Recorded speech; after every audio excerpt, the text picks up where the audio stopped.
Hello everybody, and welcome to part 4 of Sonic Advance 3, and I'm back to the terrible team-up of Knuckles Sonic, because, well, when I'm battling Dr. Eggman, I don't really care how much agility I have, I don't care how far I can be launched into the sky, so whatevers. Anyway, we're going for our third special stage, our third Chaos Emerald, this time with Knuckles, who looks very tall in this special stage, now that I look at it without playing. I'm sure he's the same height as everybody else, but I don't know, Knuckles just seems super tall right now.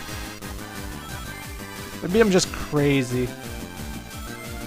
Anyway, this is when the bombs start increasing. I guess one thing some people might be wondering, what happens if you screw up the special stage, Clement? What happens if you fuck up? Well, if you screw up, then the key is gone, and that means you have to go back into a level and get that key again. You know, like a traditional Chaos Emerald system would have worked. Because honestly, it's already a hassle having to collect 10 Chow. Why couldn't it just be like, you know, keep that, you know, make the special stages difficult if you want, but like, we get a key, we go to the special stage spring, we screw up, and then we gotta go through the hub world back to the act that we want to play to get the key. Because, you know, in case you find like one act is harder than the other. And, you know, it's busy work. When you screw up a special stage, you get so angry because you just know that, oh, man, now I have to play through an entire level again in order to get the key. But, you know, that's how the Chaos Emerald system is. It's just the fact that we had to collect 10 Chow to get to this point, and then we can screw up and have to get the key again. It's even more frustrating than if it was just, you know, oh, you didn't get 50 rings. Or now you have to collect 50 rings in Green Hill Zone again, asshole. I don't know, it's weird. I'm not trying to hate on Sonic Advance 3, that's how I feel about it. But, ladies and gentlemen, booyah, we got our third Chaos Emerald with Knuckles the Echidna. It's the yellow one. It's, awfully shiny.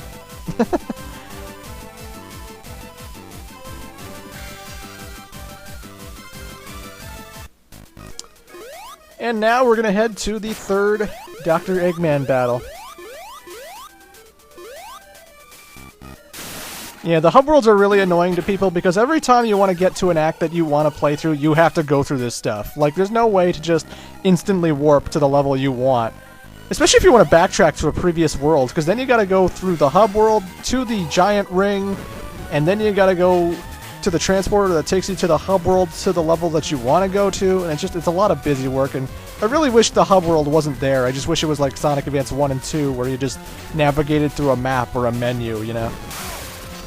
But anywho, folks, here is Dr. Eggman in some kind of frog-type contraption. He hovers above the sky, and what you want to do is you want to place your characters in the middle so that when he lands, you can jump into the dome. However, something he didn't do in this playthrough, much to my shock and surprise, sometimes he curls up the legs, and then his egg dome will touch all the way to the ground, and you're gonna get hurt. You'll probably get a shot off when he falls, but, you know, he still goes down, and you still will get hurt, and sometimes you might want to dodge that or take the hit and hit the dome anyway. I'm not sure, but sometimes he curls up the feet and he dives down that way. He didn't do it during my playthrough. He was just a pretty much basic fight. He just kept going down and I kept hitting him. So I don't know. In your face, Eggman! You're going to pay for this! That'll never get old. Again, I like the boss fights in this game. It was a little bit simplistic, but I think the ones from now on get a little bit trickier. Or at least a little bit more bizarre. I know Toy Kingdom's pretty bizarre. And Toy Kingdom is the next zone that we are doing, and I do like this zone. It reminds me so much of Clown Man stage from Sonic Advance, or from Mega Man 8. I was gonna say Sonic Man 8. Or Sonic Advance 8 for some reason. So now we're going to play as Tails and Knuckles combined, and Tails has his differences too when teamed with Knuckles. His whip attack now turns into a tornado spin, and he can glide now. He can't fly, Tails glides, and his glide's nowhere near as useful as Knuckles' glide would be because he falls down a lot more. So here's the bad news about being Tails with Knuckles as your side partner. You can't fly upwards. You can only glide.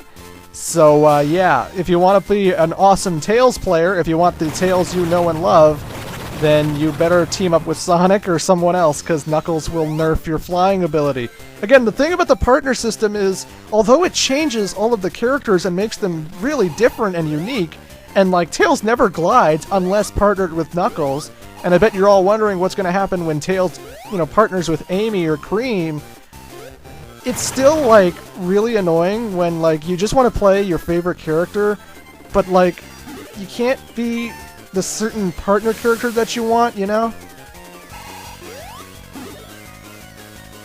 Just personal preference kind of gets screwed up when your characters get nerfed for no good darn. What am I saying? Blah, blah, blah, blah. Good gosh darn reason. But folks, we are in Toy Kingdom. Toy Kingdom has lots of balloons. Looks like it's in Disneyland. It has blocks that can crush you. Then again, what zone in this goddamn game doesn't have blocks that can crush you? And these ball chain things remind me so much of The Legend of Mystical Ninja, which I've actually done an LP for. But basically, you gotta use those balls in order to get through certain areas, including some certain bottomless pit areas too. And oh, Knuckles got crushed. But you gotta really be careful on those ball chain platforms, because you really gotta balance and make sure you don't fall to your death when you're playing through that section. Again, this is when bottomless pits start showing up. Actually, there was a bottomless pit situation in Sunset Hill, but it wasn't too bad, Sunset Hill, for the most part, wasn't too bottomless pit heavy. And I just want to say, another reason finding those 10 Chow is so annoying. In 2005, when I played this on my Game Boy Advance, which was not lit up, and was really dark to see everything because I didn't have a Game Boy Advance SP. You kids and your 3DSs, you don't know how bad we had it. The original Game Boys, you had to play in a well-lit environment just so you could see the damn screen. I didn't buy an SP, I bought the original Game Boy Advance, goddammit. And that shit was hard to see. But, sometimes there's lots of bottomless pits in this game, and, just looking for these Chow, there's a Chow in a particular level, like the checklist tells you there is, but you still don't know where it is, and sometimes you'll jump down pits thinking that maybe a Chow's down there.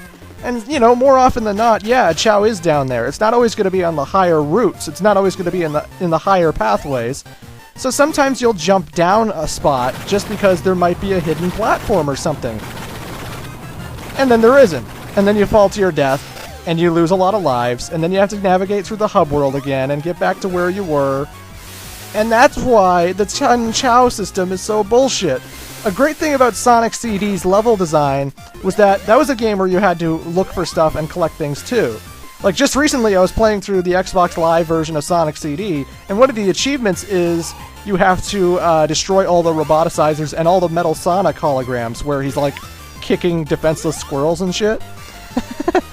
And, I've never actually done that before, because the Metal Sonic holograms, without Xbox Live achievement points, they were just a thing you could destroy. Oh, by the way, those spring boxes, their light changes from blue to red. When you jump on the box and it's red, a spring with spikes sticks out. When you jump on it and the light is blue, it will have a regular spring which will bounce you higher. So that's one thing to keep note of. If you're wondering why sometimes when you jump on the box you get hit with spikes, that's because the box was red when you jumped on it. You really have to look out for that. By the way, bottomless pit right here. Be super careful. I am right above a bottomless pit.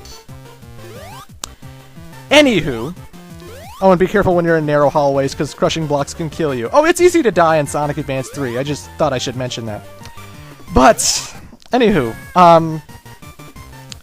it's just so easy to fall into a bottomless pit, not knowing that there's lower platforms below you. I mean, you can hold the down button to get a little bit of a look down, but that rarely helps you. The way the Game Boy Advance is, the screen is so small, and you can't really see huge distances of space in Sonic Advance 3, And without a guide, without a visual guide, 2005, playing Sonic Advance 3 was really frustrating, because, a Sonic CD, this is what I was getting to. A Sonic CD, I was doing the roboticizer Metal Sonic hologram stuff, and there's no bottomless pits to die in. because Sonic CD kept that in mind, that you were going to be backtracking with the past and future signs and going back for roboticizers and whatnot. So it always kept in mind that you don't want to fall when you're looking for stuff. Sonic Advance 3 doesn't keep that in mind, so when I don't know what's below me and I'm just looking for Chow and there's bottomless pits everywhere, that's shitty, you know? Especially when you keep dying and you have to keep going back to the hub world and keep going back to the act, and it's just like, god damn this game. Why are there so many Chow in this level? Why can't they all be on the higher pathways, basically? I do like Toy Kingdom's music, though. Toy Kingdom's music is fantastic. I like the rockets that you jump on that explode, and then you gotta hop to the left or right to grab another rocket. For the third act of this level, you want to play as Sonic as your main character, because once again, we are going to unlock a new character, just like we did with Knuckles. And as I said before, you have to be Sonic. If you are Tails, if you are Knuckles, that character will not show up, and you will miss out on them. Actually, that's something I haven't ever tested out. I've never tested out how the ending plays out if you miss all the other characters. Because, like, not to give anything away, but at the end of the game, all the characters show up in the same spot in the ending. And I've always wondered what happens if you're just Sonic and Tails and you just get there without finding Knuckles, Amy, or Cream, you know? Very curious, but whatever.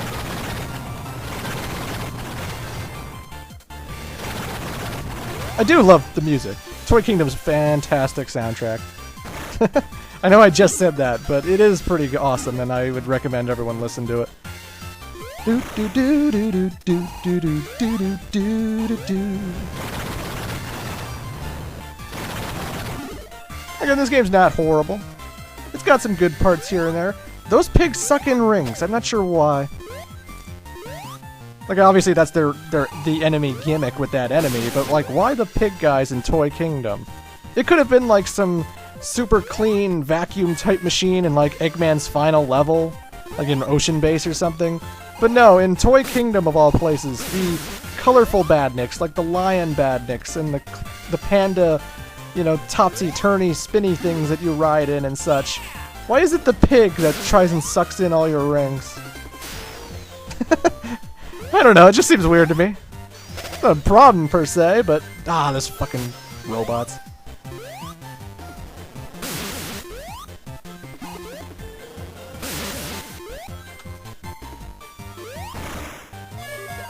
And that is all the Chow. Again, I keep earning lives through all these item boxes and all the minigames and whatnot, and it's more than 9 lives. I have more than 9 right now. Not sure how many I have, but oh, there's a key. And this is when I was like, fucking spring! And then I was like, okay, gotta get that key, gotta get that key. And that's where Tails is so useful. See, Tails has more strength than Knuckles. Tails can fly me wherever the fuck he wants. Knuckles, he can't climb a wall with me on his back? That's retarded. But anywho, folks, it's Gemerald once again. Gemerald actually, as the game goes on, he gets more fighting attacks, and his strategy becomes a lot more advanced. Like now he's shooting these missiles, which cause a whole bunch of fire effects and whatnot. So what I would recommend for the missiles is you stand all the way to the opposite end of the room, and when the missiles start coming up to you, that's when you jump over them and such, but not like right away, because it takes a little bit of pattern recognition when you fight Gemerald, because the more you fight him, the more advanced he gets and the harder he is to beat. Which I enjoy. It's pretty interesting. Oh god, Amy!